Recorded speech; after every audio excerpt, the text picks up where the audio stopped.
नमस्कार, मैं हूं शशि। आइए झारखंड की टॉप 25 प्रमुख खबर जानते हैं। मैया सम्मान में आई परेशानी को लेकर महिलाएं नाराज। झारखंड की हेमंत सोरेन सरकार ने मैया सम्मान योजना की किस्त जरूर जारी कर दी है, लेकिन फिर भी महिलाओं को पैसा नहीं मिल पा रहे हैं। महिलाएं लगातार शिकायत कर रही हैं।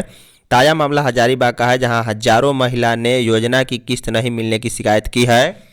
महिलाओं ने बताया है कि हमें पैसा नहीं मिल रहा है, हम लोग अधिकारियों के लगातार चक्कर काट रहे हैं, फिर भी इसका समाधान नहीं हो पा रहा। कई महिलाओं ने राज्य सरकार से भी नाराजगी जताई है। महिलाओं ने कहा है कि हमारा कोई सुनने वाला नहीं है, हम लोग क्या करें। नाराज महिलाएं काफ़ी नाराज दिख रही थी और सरकार के इस रवैया पर अधिकारियों को खरी खोटी सुना रही थी। यहाँ शहरी व ग्रामीण क्षेत्र की महिलाएं शामिल थी।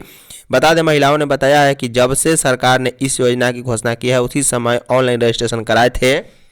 कुछ महिलाओं ने कहा है कि एक भी किस्त नहीं आया है, हम लोग इस संबंध में प्रखंड के चक्कर लगाते रहे हैं, हम लोगों को कोई सुनने वाला नहीं। और पूछने जाने पर अधिकारी ने बताया कि सरकार व प्रज्ञा केंद्र के संचालक के साथ जो भी इकरारनामा हुआ था वह अब रद्द हो गया है। हम लोगों को इसका लाभ कैसे मिलेगा, कोई बताने के लिए तैयार नहीं है। ट्रिपल टेस्ट के लिए 6 जिलों में 100% सर्वे पूरा, रांची सबसे पीछे। राज्य में नगर निकाय चुनाव से पहले ट्रिपल टेस्ट के जरिए ओबीसी आरक्षण तय करने के उद्देश्य से डोर टू डोर सर्वे का काम चल रहा है। सभी जिलों के नगर निकायों में स्थित वार्डों में सर्वे का काम बीएलओ द्वारा कराया जा रहा है। बता दें, पिछड़ा वर्गों के लिए राज्य आयोग के दिशा निर्देश के तहत धनबाद, गुमला, लोहरदगा, सिमडेगा, गोड्डा, लातेहार जैसे जिलों में सर्वे का 100% काम पूरा कर लिया गया है। बीते मंगलवार को सभी जिलों के नगर निकायों के प्रशासकों के साथ आयोग की ऑनलाइन बैठक में यह बात सामने आई है। 6 जिले ऐसे हैं जहां डोर टू डोर सर्वे का काम 90% पूरा हो गया है। कई जिलों में सर्वे का काम 50% भी पार नहीं हो सका है। रांची जिले की स्थिति सबसे खराब है। इसे लेकर आयोग द्वारा जिलों को उपायुक्तों को निर्देश दिया गया है कि 31 जनवरी तक सर्वे का काम पूरा करा ले। राजस्व प्राप्ति की कमियां दूर करे, संभावनाएं तलाशे मंत्री। वित्त मंत्री राधाकृष्ण किशोर ने वाणिज्य कर विभाग के फील्ड अफसरों को स्पष्ट निर्देश दिया है कि राजस्व प्राप्ति में जो कमियां हैं उसे दूर करें, उन क्षेत्रों की तलाश करें जहां से राजस्व प्राप्ति कर सकते हैं। वित्त मंत्री गुरुवार को प्रोजेक्ट भवन सभागार में वाणिज्य कर विभाग के अधिकारियों के साथ समीक्षा बैठक कर रहे थे। संभावनाओं की तलाश, राजस्व वृद्धि, चुनौती एवं समाधान विषय पर बैठक आयोजित की गई थी। इसमें राजस्व की चोरी पर भी चर्चा हुई है। मंत्री ने अधिकारियों से स्पष्ट कहा है कि पीछे झांकने की बजाय उन कमियों को दूर कैसे किया जाए उस पर फोकस करें। इसके लिए अधिकारियों को अवसर दिया गया है, फिर देखा जाएगा कि उनकी क्या रणनीति तैयार की जाए। उन्होंने कहा है कि इस साल 26,000 करोड़ का लक्ष्य है, जिसमें आप अभी तक 16,120 करोड़ की प्राप्ति हुई है। उम्मीद है कि वित्तीय वर्ष की समाप्ति तक 90 से 95% उपलब्धि मिल जाएगी। बाबाधाम में साइबर ठगी की उच्च स्तरीय जांच हो, बीजेपी। भाजपा के प्रदेश प्रवक्ता अजय शाह ने बाबाधाम में हुए साइबर फ्रॉड की उच्च स्तरीय जांच की मांग की है। उन्होंने कहा है कि प्राप्त जानकारी के अनुसार अब तक 9,000 से अधिक श्रद्धालुओं से 4.5 करोड़ रुपए से ज्यादा की ठगी की जा चुकी है। यह मामूली घटना नहीं है। ऐसे पवित्र स्थल पर साइबर ठगी होना प्रशासन की कार्यप्रणाली पर गंभीर सवाल खड़ा करता है। उन्होंने आश्चर्य जताया है कि इतनी बड़ी घटना को रोकने में प्रशासन पूरी तरह असफल रहा है। इस मामले का खुलासा भी पुलिस प्रशासन ने नहीं बल्कि शिव भक्तों ने किया है। उन्होंने कहा है कि इतने बड़े स्तर पर ठगी एक दिन में या एक व्यक्ति द्वारा संभव नहीं है। निश्चित रूप से इस धोखाधड़ी में कई लोग शामिल होंगे। अजय शाह ने कहा है कि बाबाधाम न केवल झारखंड बल्कि पूरे भारत के लिए आस्था का एक महत्वपूर्ण केंद्र है। मुख्यमंत्री हेमंत सोरेन और राज्यपाल ने कड़िया मुंडा से जाना कुशलक्षेम। मुख्यमंत्री हेमंत सोरेन ने गुरुवार की शाम 7:30 बजे मेडिका में इलाजरत लोकसभा के पूर्व उपाध्यक्ष कड़िया मुंडा से मुलाकात कर उनका कुशलक्षेम जाना है। इस दौरान मुख्यमंत्री ने अस्पताल में चिकित्सकों को उनके बेहतर इलाज के निर्देश दिए हैं। अस्पताल प्रबंधन से भी उन्होंने बेहतर चिकित्सा सुविधा मुहैया कराने का निर्देश दिया है। मुख्यमंत्री ने कड़िया मुंडा के शीघ्र स्वास्थ्य लाभ की कामना की है। वहीं गवर्नर संतोष कुमार गंगवार ने भी अस्पताल जाकर कड़िया मुंडा से मुलाकात की। राज्यपाल ने उनका कुशल क्षेम जाना एवं उनके शीघ्र स्वस्थ होने की कामना की। इधर अर्जुन मुंडा और रघुवर दास ने भी कड़िया मुंडा से मुलाकात की है। सीएम हेमंत ने खनिज रॉयल्टी का 1.36 लाख करोड़ मांगा। मुख्यमंत्री हेमंत सोरेन ने एक बार फिर खनिज रॉयल्टी के बकाये 1.36 लाख करोड़ के भुगतान की मांग रखी है। सीएम ने यह मांग केंद्रीय कोयला मंत्री जी किशन रेड्डी के साथ गुरुवार को हुई बैठक में उठाई है। सीएम आवास पर आयोजित इस बैठक में खनिज रॉयल्टी को लेकर राज्य सरकार ने विषयवार, क्षेत्रवार और परियोजनावार बकाया का आकलन केंद्रीय मंत्री के समक्ष रखा है। इस पर रेड्डी ने आदेश दिया है कि केंद्र के अधिकारी राज्य सरकार के साथ मिलकर इसकी प्रामाणिकता का आकलन करें। केंद्रीय मंत्री ने मुख्यमंत्री को बकाया भुगतान का भरोसा दिया है। सूत्रों के अनुसार प्रामाणिकता के आकलन के लिए संयुक्त समिति गठन पर भी चर्चा हुई है। बैठक में कोयला खनन से जुड़े विभिन्न मुद्दों और उसके समाधान पर चर्चा हुई। सीएम ने कहा है कि कोयला एक ऐसा विषय है जिसके तहत इसके खनन, उत्पादन, परिवहन, जमीन अधिग्रहण, मुआवजा, विस्थापन के साथ डीएमएफटी फंड और सीएसआर गतिविधियों को बेहतर तरीके से संचालित करने के लिए केंद्र और राज्य सरकार को मिलकर आगे बढ़ाने की जरूरत है। घने कोहरे के कारण 4 विमान डाइवर्ट, कोहरा का अलर्ट जारी। रांची समेत आसपास के क्षेत्रों में गुरुवार को सर्दी के साथ कनकनी और बढ़ गई है। अगले 2 दिनों के दौरान सर्द हवा और सता सकती है। इस दौरान सुबह में हल्का कुहासा छाया रहेगा और कनकनी भी बनी रहेगी। इधर कुहासे के कारण गुरुवार को रांची में विमान सेवाएं बाधित रही। कम दृश्यता की वजह से रांची आने वाले 4 विमानों को डाइवर्ट कर दिया गया है। वहीं रेल सेवाओं पर भी कोहरा का असर पड़ा है। कई ट्रेन रांची से देर से पहुंची है। मौसम विभाग के अनुसार आंशिक बादल छाने पर 12 जनवरी के बाद ही मौसम में बदलाव संभावना है। इधर गुरुवार को राज्य के अधिकांश जिलों के न्यूनतम तापमान में 2 से 3 डिग्री तक की कमी आई है। लोहरदगा का तापमान 3.2 तक पहुंच गया है।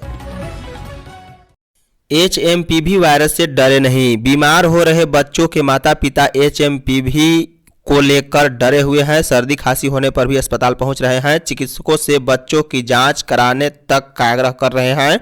रांची के रिम्स, सदर और निजी अस्पतालों में शहरी क्षेत्र से आने वाले बीमार बच्चों के अभिभावक अधिक घबराए हुए हैं। शिशु रोग विशेषज्ञ डॉक्टर देवेश ने कहा है कि लोगों को जागरूक करना जरूरी है। कहा है कि इस वायरस से डरे नहीं, इसमें मृत्यु दर लगभग नहीं है, मरीज गंभीर भी नहीं हो रहे हैं। हालांकि उन्होंने सरकार को अपने स्तर पर एपिडेमिक की आशंका में तैयारी करने की सलाह दी है। डॉक्टर देवेश ने कहा है सरकार को अस्पतालों में तैयारी रखनी चाहिए। जरूरी है कि एचएमपीवी में म्यूटेशन को लेकर सरकार को पैनी नज़र रखने की जरूरत है।